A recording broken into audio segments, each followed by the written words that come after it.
united in our continuing concern about the cuts in K-12 public education across Virginia.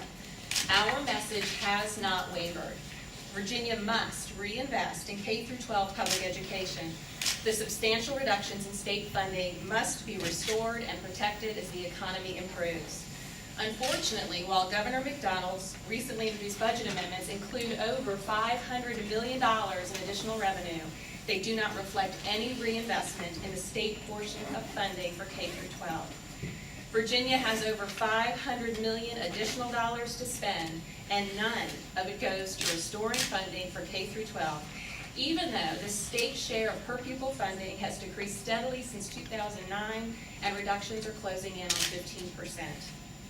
Even more startling to this group is that in last week's State of the Commonwealth address, not only did Governor McDonald not list K-12 public education as one of his priorities, he did not mention K-12 public education. When did it become acceptable for the governor of Virginia, a state with a constitutional obligation to maintain a quality system of public schools, to not include mention of K-12 public ed when describing the state of our Commonwealth? All over the country, there is increased talk and dialogue and focus on our public schools. Where is that dialogue in Virginia? The groups assembled here could not let his omission go on without comment.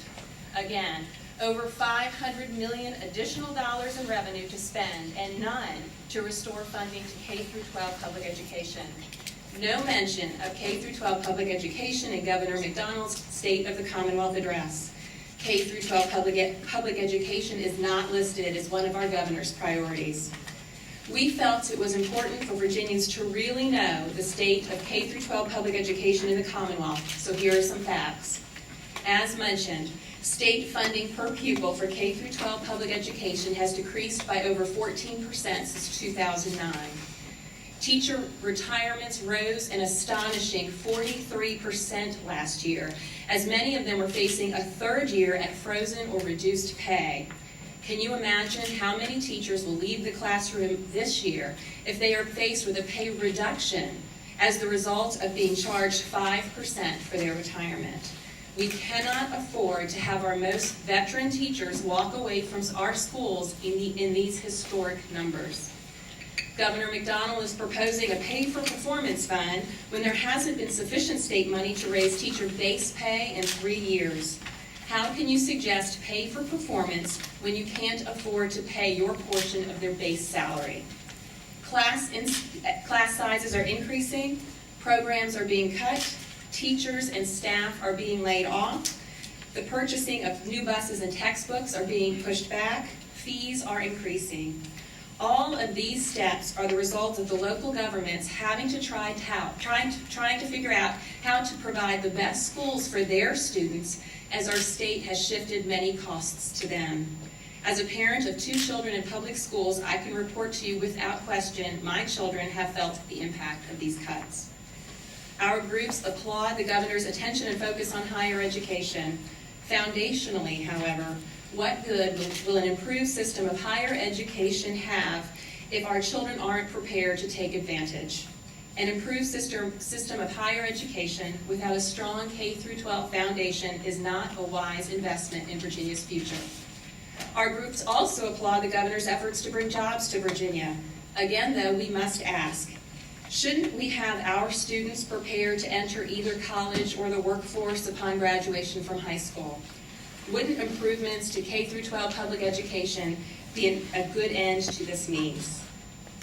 As always, we recognize that Virginia is faced with unprecedented economic challenges. State revenues, however, are up, as evidenced in Governor McDonald's budget amendments. All along, our groups have asked our governor and our General Assembly to reinstate funding for K-12 when revenues increase. We are at that point in this recovery.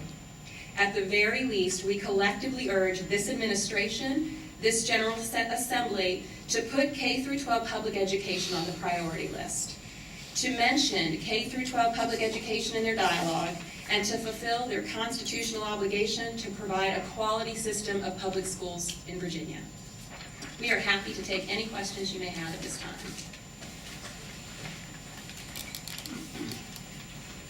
Hi, certain level of restoration of funds that you'd like to see? Or I know earlier, I guess maybe a month or two ago, you guys talked about pay raises. So can you talk a little bit more? Do you have specifics on what you're looking for? I'm going to defer to some of my partners here. Well, for the VEA, we were asking for a 3% raise for our teachers, for those support personnel and teachers who are covered under the standards of quality. That was our first priority, but that was before the governor's budget came out, and he offered that our employees might be tasked with paying for their own retirement system. So now we're very concerned about that, and trying to preserve the system, to maintain it for our current employees.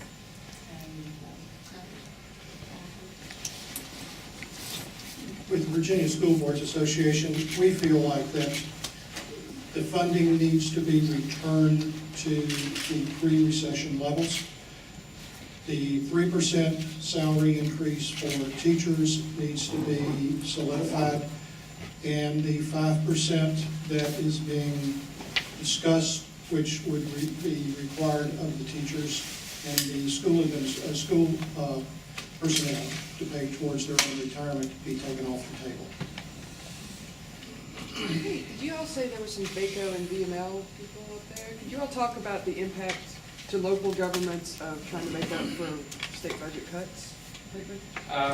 We're struggling. I'm Mike Amix with Virginia Municipal League Executive Director. We're struggling on all fronts, of course, as every level of government to fund.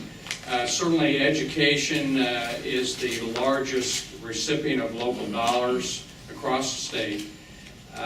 We rely heavily on the property tax to fund the schools and other main primary services in local government. And we're still feeling the effects of a reduction in both commercial and real estate assessments. That's going to ripple through the budget for the next several years, certainly. It's interesting, since FY 2009 in the state budget, at that time over 35% of the adopted general fund appropriations went K through 12.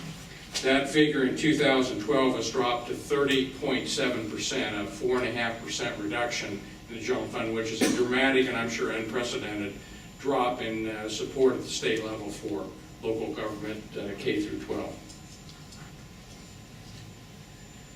Could someone there please address the perception, at least from someone, that the spiraling cost of education has been somewhat driven by the rising numbers of immigrants and their children coming into the state, and the need to add special staff, not necessarily teachers in the classroom, to deal with that? That is true.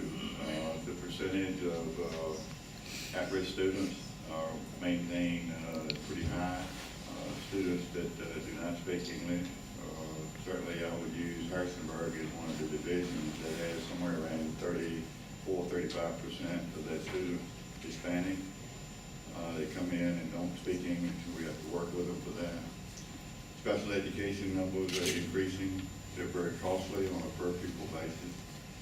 So that's some of the things that we're facing in the local school divisions to, have the money to provide those programs and also keep the quality teachers that we have in our system. I hope there's no implication, though, in your question that we shouldn't be offering services for those students. We owe it to every child who comes through our door as a public institution to provide the services that they need. The Constitution says so. And so we believe that it is the state's and the locality's responsibility to decide how best to offer the funding that's required to meet the needs of every child who comes to us, whether they can speak English or not, whether they have special needs or not. I think Delegate Freddie's question may come from Delegate Gilbert's bill about requiring schools to ask if students are citizens or if their parents are citizens. Did you all have any position on that? We don't have a position on that. I'm not sure about the legality of that. And I would also offer that I would not want our teachers and our administrators to be caught in a position of having to serve as immigrant officers. That's not our work. We're there to educate the children who show up.